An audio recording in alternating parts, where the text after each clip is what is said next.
Hey, good morning, everyone. I've just started recording, and what I'd like to do to start off is kind of go around the room and have everyone identify themselves, name and organization. I'm Darrell Ng with the Department of Homelands, and with me is Kali Watson, the chairman.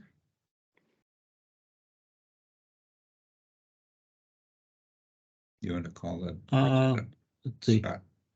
Start start with Scott. Oh, hi, this is Scott Garman. I am the managing director for SVN Commercial on Oahu.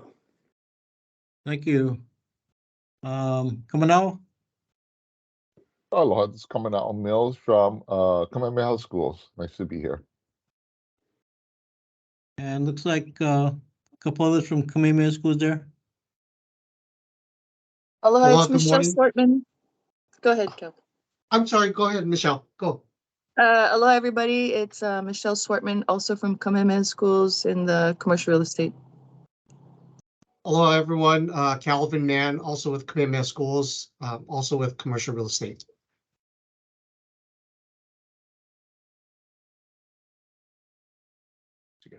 Let's see who else got there. Stacy. Hi, hello, I'm Stacy Takaba with the Mills Group. Okay, thank you. Quentin and Andrew. We're asking for people to log in with the name and organization. Okay. Hi, everyone. Andrew Kamikawa with Gentry Homes. And Quentin Machida. I'm also with Gentry Homes. Anybody else with Gentry? Chris Flaherty with the Kanakea Development. And Stephen Flaherty also with the Kanakea. Thank you. Hi, it's Kelly Wada from Dowling Company on Maui. Good morning. Thank you. Fujio Tsuneoka with Dowling as well.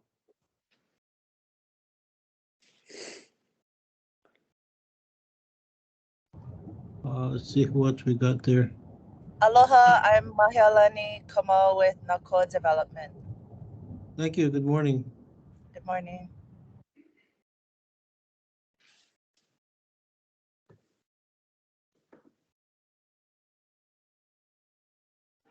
Rachel. Hello, I'm Rachel. I'm with Townscape. We're just assisting DHHL with the RFPs. Is Bruce with you? No, he's out sick. Oh, this okay. week probably is COVID. Oh no. Thank you. Morning, Kamu. Can you sign in with your name and organization, please?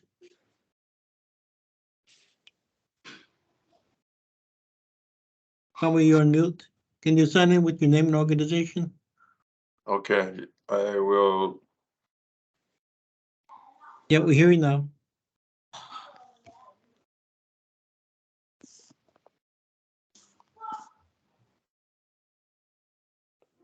I guess I gotta jump off to do that, huh? Oh no, you can. We can hear you. We can hear you. Oh, hi, my name's Kamuela Cobb Adams with Lendlease. Thanks, Kamu. Anybody else haven't signed in yet?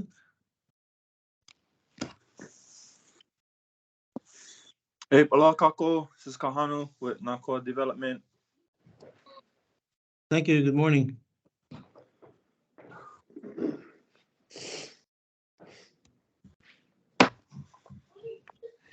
Okay. Sounds like that's everybody. So I'll turn it over to Kali for some introductory remarks. And if you can put your mic on mute, that'd be helpful. The sound is not screwed up. Anyway, I'd like to say aloha, nui kako, and mahalo to all of you that are participating today. I am deeply honored to be before you today as director of DHHL and chairman of the Hawaiian Homes Commission. My primary mission is to uphold the legacy of Prince Jonah Kuhio Kalanianaole and his noble vision for the Hawaiian Homesteading Program. This, as most of all of you know, this program is rooted in the Hawaiian Homes Commission Act which is a commitment of land, faith, and the future of the Native Hawaiian people. We as the stewards of this legacy strive to realize the prince's dream, a dream that ensures that our beneficiaries have access to land, and by extension to a home, a community, and a sustained way of life. Since the recent award of the $600 million under Act 279, we find ourselves at a pivotal or inflection moment in the program, a moment that calls for innovation, partnership, and the shared responsibility to create new opportunities for our beneficiaries. The challenges we face are significant. With 29,000 on our waiting list, from the scarcity of affordable housing, the high costs of construction, to the pressures of the shortage of our labor force, to rising interest rates, the urgency of these issues cannot be understated. Yet, we have always believed in the resilience and strength of our Hawaiian communities, and I believe in the capacity of you as developers to rise to these challenges, but more importantly, forge a path forward that is just, sustainable, and grounded in the values that we as Hawaiians and members of this state, as you are, all hold dear. And so we are here today at the pre-proposal conference pursuant to our request for proposals to you developers and landowners. We are seeking innovative, creative, and feasible solutions that can enhance the availability of quality and affordable housing options for our beneficiaries. This call is not just for constructing houses, but for building homes and communities rooted in our cultural values, communities that will nurture our families and carry forward our traditions. Let me also say that I have a goal. The goal is to avoid what we have historically been doing in the past with prior DHHL projects. And that is bypassing people on our wait lists. And to do that, these individuals that have been bypassed and that are not those with the ability to qualify for these large mortgages, we need to get a more innovative approach. To do that, that's why I'm looking at you folks out there to not only do the turnkey type of approach that we've used in the past, which are pretty straightforward, but also to look at the low-income housing tax credit with options to purchase, as well as partnering up with other entities such as Habitat for Humanity, some self-help organizations, and also providing finished lots that some of the beneficiaries want to approach it as owner-builder. Another goal of mine is to use our funds more efficiently and effectively. Use of leveraging in your proposed budgets and capital stacks is very important. Access to other funding is important. Tax credits, bonds, rental housing revolving funds, DERF, city funds, all these other funding sources are out there. And when you make a proposal and you incorporate the use of these other funds, that will elevate your, possibility of getting the award. And, I look to that situation, and not only you folks having and maybe incorporating that capacity by joining and partnering with others, but also rely on the department to be a part of that process. We have all these funding monies, the $600 million that are available that we can use. But also, whether it's committing upfront funds for LIHTC under the QAP point system or assisting you folks in the permitting process, we will be there. We will be an active partner in making these projects work. DHHL will also take on the burden of getting the qualified buyers, the tenants, and the participants on our side. So that's going to be on us, but it's going to be a kind of a concurrent effort on both sides, you as developers, as we as the department, in reaching that goal of dovetailing the process whereby, we not only expedite the process, but more importantly, address our 29,000 on the wait list. We welcome all forms of collaboration. I don't know all the different approaches, but you as developers out there, get creative with us and, put forward projects that make sense. Whether you are a developer with expertise to design and build sustainable, culturally relevant, and affordable housing solutions, or landowner with resources to contribute to the expansion of our homestead lands, your partnerships can make a significant impact. We encourage you to view this as more than just an RFP. This is an invitation to be a part of a historic effort, an opportunity to stand with us in fulfilling Prince Kuhio's vision. In doing so, we not only honor our past, but we also build a bridge towards a promising future for our beneficiaries. In closing, let me express our deep gratitude for your interest and commitment to this endeavor. Your proposals can make the difference in the lives of many. They can create new homes, new communities, and new hope for our people. Together, let's continue this noble work started by Prince Kuhio and strive to provide new housing opportunities for our beneficiaries. Mahalo nui loa for your attention and participation. We look forward to reviewing your proposals and exploring these exciting opportunities and possibilities together. And I'll turn this over to Darrell Ng of our Land Management Division. Darrell. Okay, thank you, Kali. Let me put my shared screen on.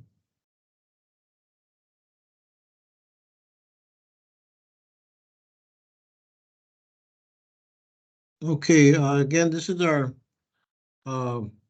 pre-proposal conference for land acquisition and development.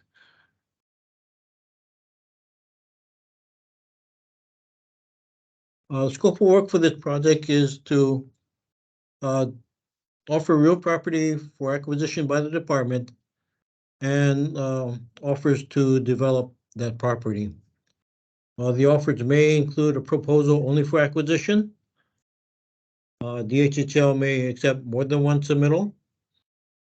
And if the proposal includes both land acquisition and development, DHHL may choose in its discretion to accept only the acquisition portion of the proposal.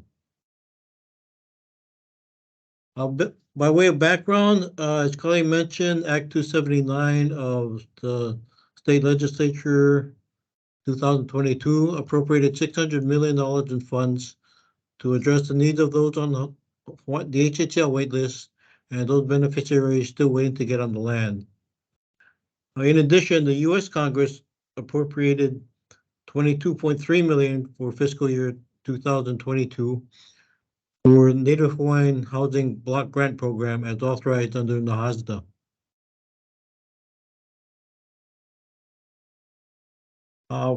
Land acquisition, favorable location and site characteristics. These are the things that we'll be looking for when we evaluate your proposal. Higher consideration will be given to those properties on Oahu, which has the greatest waitlist demand and where DHHL has the smallest inventory. We're looking for even, gently sloping topography. No environmental concerns. This includes flood zones, archaeology, endangered species, hazardous materials, and compatibility with surrounding development. We'll also be looking for proximity of community services, police, fire, medical, schools, and also utilities, where we hook up to water sewer lines. Other aspects we're looking for, it's the cost of acquisition, the total proposed price, and also price per acre versus similar properties. If an appraisal is available, we'd like you to include that with your proposal.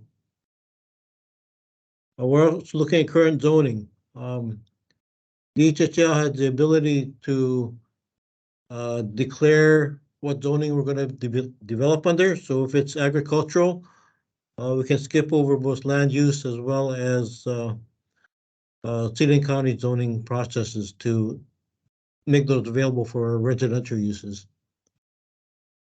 Offsite infrastructure, again, the proximity to existing roadways and utility systems. and capacity of utility systems expected to serve the development, especially availability of water, wastewater, electricity, and telecommunications. For development, developers' responsibilities will basically everything. Plan, design, construct the infrastructure. Plan, design, construct, finance, and market the houses. We're looking for creative use of alternative and leverage funding, and also the ability to work with nonprofits such as Habitat for Humanity or other self-help type entities. The department's responsibilities will be to acquire the property for you, to pay for the plans, design, construction, and utility fees of the infrastructure, and assist in providing qualified buyers or tenants. As far as the houses are concerned, we may assist with financing, either interim loan or affordable housing credits, and we will award and record the homestead leases. These are the scoring criteria for suitability of property, location and site characteristics, 20 points. Cost of acquisition, 10 points. Offsite infrastructure, 10 points for a total of 40 points. For development, the proposed DHHL costs, developer input, schedule, and site and house designs for a total of 25 points. And team's qualifications, previous projects, 15 points, and capacity, 20 points, for a total of 60 points. When we do get to the evaluation, we will be scoring first the suitability of property. And if we then decide to acquire, then we'll look at the development proposals. So this is our schedule as published in the RFP, and it is subject to the number of offers received and how long it takes to evaluate them. Key dates are today's pre-proposal conference. Date to submit questions for clarification, June 22nd. We'll respond by June 29th, and the proposals are due by July 7th at 2 o'clock. Again, the acquisition and development proposals are subject to the number of offers received, so those dates may slip backward or forward. And we're looking at eventually execution of developer agreements and or sale agreements by the end of October. And please deliver the proposals to DHHL at our offices down here in Kapolei. A couple of questions we received prior to this morning's meeting. The RFP response non-binding. We need various board approvals throughout the process. That response would be that the offer is subject to board approval, should be noted in section K of the OF2 condition section. Second question, if submitting an offer to only sell that to DHHL, is it necessary to complete all of OF1? Our response would be no, only page 1 is required if only offering to sell. Sections 1 through 5 are regarding developer qualifications, so we don't.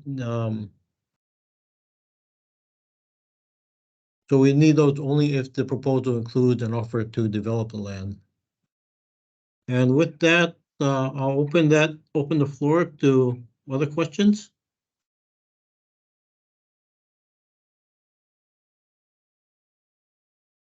Anyone?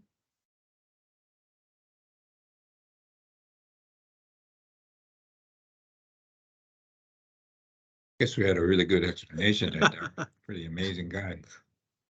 I got a couple questions. But first off, thank you, Carly and Daryl, for a really good RFP, and I appreciate the passion and willingness to work together with the private-public partnership to really make things happen for Native Hawaiians.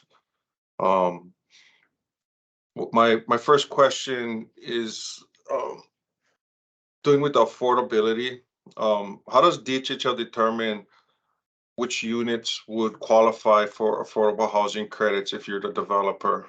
And does DHHL have any agreements with the city and or state to honor such credits? Yes, we have agreements with all the counties, and we would follow their criteria in determining which units are eligible for those credits. Yeah, it varies from county to county, as you would know. Yeah. Thanks. Are you guys able to share, like, if we request a specific county agreement, would you be able to share that during this process?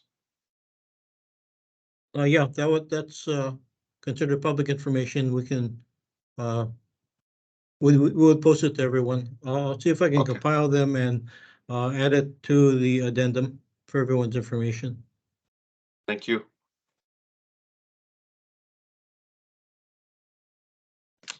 Mahalo. I had a question regarding the land acquisition. Is there a max price that limit as far as the land acquisition? No, we haven't set any limits. Okay, but we just operate under the parameters under Act 279 or just open to all offers? The primary funding would be Act 279, but if offers come in that exceed what we have available there, we can look at our other budgets and see where funds are available if necessary. Okay, mahalo.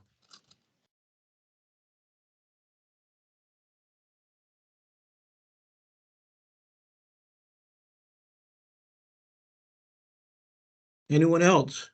Yeah, I got one more. This is Kamala again, thank you. Do you folks have any historical absorption rates for the different product types, whether it be turnkey, self-help, owner builder, like your absorption rates per year? Let me understand. Yeah, on that one, Kamu, we're gonna look at more a variety of models that the project will offer. And obviously based on our wait list, there are more individuals, that are lower income. So that's why not only do we want to do the habitat, but we want to do the LIHTC rent to own. But we also have those that are in the gap group. And so when you look at the acquisition historically, it's been primarily the guys that are cream of the crop. They can afford that $300,000-$400,000 mortgage. Well, we're changing that. And not only we expect the developers to go in for maybe LIHTCs, depending on the numbers, you got to have a lot of, at least maybe 100, 200 units to make this combo. So we're not stuck in the variety of models, but we also want to let you know that we'll work with you. If you're doing a LIHTC as part of your package proposal, we'll come up with some funding to allow you to better qualify for on the QAP. We'll not only give you site control, but we'll give you some money to say, hey, here's $5 million for this LIHTC application. So that will kind of put you up on the scoring side on the QAP. But we also, if need be, we'll move the permitting along for you. Because as you know, in this HHFTC process, you got to have your permits before you can even close. So we don't want those restrictions, but we also want to make it more attractive for you guys. In addition, the guys that have in the gap group, those that are from the 60 to 120% AMI, we're going to use part of that 600 million to help those gap group guys that make too much money for the LIHTC approach, but don't make enough to qualify for that mortgage. So we'll do interest subsidies. We'll provide a second funding source so that they can better qualify for these basically turnkey units. So that's why thinking, you know, our past record and acquisition and sales is really irrelevant because it's a different ballgame altogether. And I also anticipate that our wait list is going to go through the roof. We're going to get a lot of guys wanting to jump on, so there'll be more people. But DHHL will take on the burden of getting these qualified applicants to fill the sale of the units. We will also, and I'm working on this, is if there are units that can't be disposed of, we'll look at maybe doing rentals in an interim basis to fill those vacant units with people, beneficiaries, maybe not the 50%ers, maybe we'll go below 50%. And so we're gonna be a very and a lot more flexible. And then also, you know, while we like the single family, don't exclude you know, townhouses and other types of proposals, because I also want to change the model to not only get more density, but attract, especially like the kupuna, they don't need a 3-4 bedroom house. So with the townhouses, possibly high rises, like Everett Dowlings, we're gonna start addressing those needs. And so, yeah, you know, like I'm saying, in answer to your question, our historical track record is really, I think, irrelevant moving forward.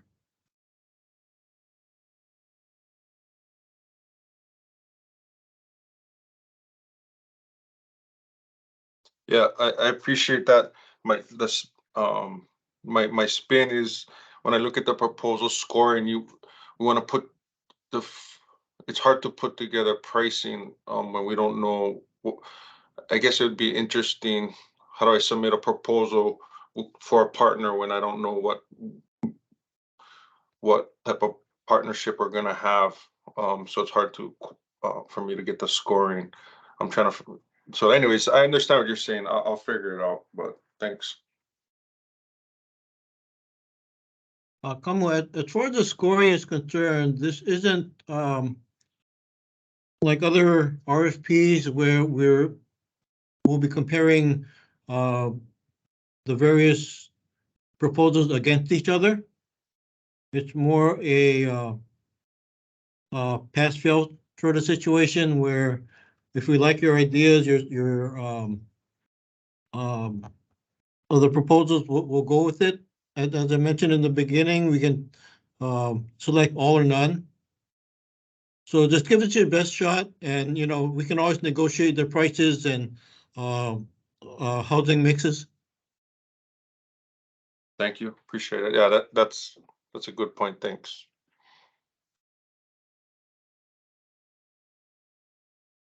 And just let me also say that, you know, this is just a part of what the department is moving forward on. We do have 20 projects under our strategic plan involving our lands, our existing lands. And so in the very not too far off future, we're gonna be putting out RFQs, which will, you know, identify qualified developers that kind of fit our or have the background that can accommodate and meet our demands. On these RFQs, we're going to go on a bigger and larger development scope. You know, instead of going piecemeal where we separate the infrastructure from the vertical construction, I want to combine them both together. And Couple A is a good example. You know, we have 3 different parcels involving, I don't know, 500, 600 units, along with some infrastructure that needs to be done. We're going to combine the whole thing and put out an RFQ for the whole thing in the very near future, similar to Laiopua on the Big Island. We got some movement on Leali'i on Maui. So there's a variety of other projects that are going to be coming down very shortly that we hope you guys will consider participating in those. And you know, I'm a little concerned about whether we have enough developers to do all these kind of projects that we're going to be putting out there. But at a minimum, we definitely welcome your guys' involvement, and we'll try to tailor your participation where you're not competing against each other. It's more, an understanding and not a collaboration among you guys. Obviously, I don't want that, but we do want to a certain extent, collaborate with the department in trying to identify where your strongest attributes and resources are going to be applied to the projects that are coming to town. And by doing that, I think you can avoid the competition that you typically fall into with the HHFDC situation, where there's a limited amount of funds. Not to say that's not going to happen, but at the same time, I don't want to, everybody spending a whole ton of money just putting in a proposal that, is money down the drain because you're not chosen. So there's going to be a lot of projects. And so I think you guys can make a calculated judgment as to which ones you guys want to participate in rather than trying to go for everything under the sun. And I welcome that approach because I think it's more realistic, it's fair to you guys, and it also doesn't eat up your resources. We can concentrate it more on the projects that we want you guys to put the effort in and the funds moving forward.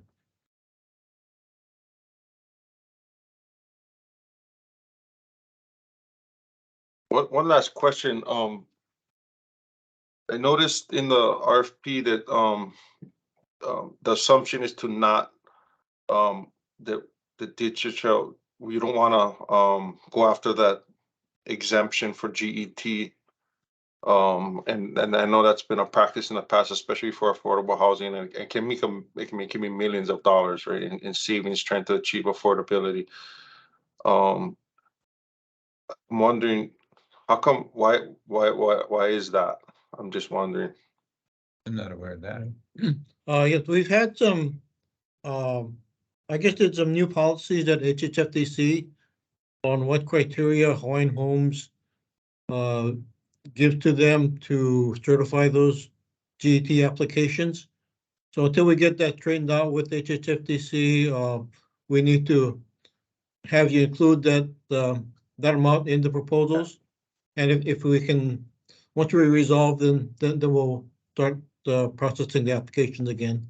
Yeah, I think, and I wasn't aware of this, but we'll resolve that way before, you actually need to access that benefit. And I mean, that's a given. We need to resolve that either statutorily or in-house. Fortunately, we have the governor's administration has been very, very supportive of what we're doing.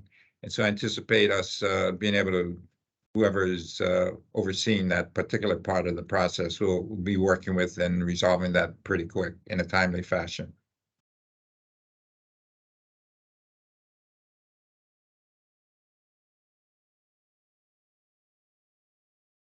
Okay, any other questions? And let me also say, especially the small developers out there that I see, like I said, there's going to be some projects that are coming down pretty quick for DHHL lands. So where your capacity is somewhat limited, we will put out a RFQ maybe at a level that might be more suitable to your capacity, because we do want the smaller developers involved in helping us move this program forward. And that wouldn't entail you, necessarily having to incorporate a budget where you're acquiring lands and all of that. It's more about your capacity to service existing lessees that might need help in building their homes or going through the onerous process of getting permits and what have you. So.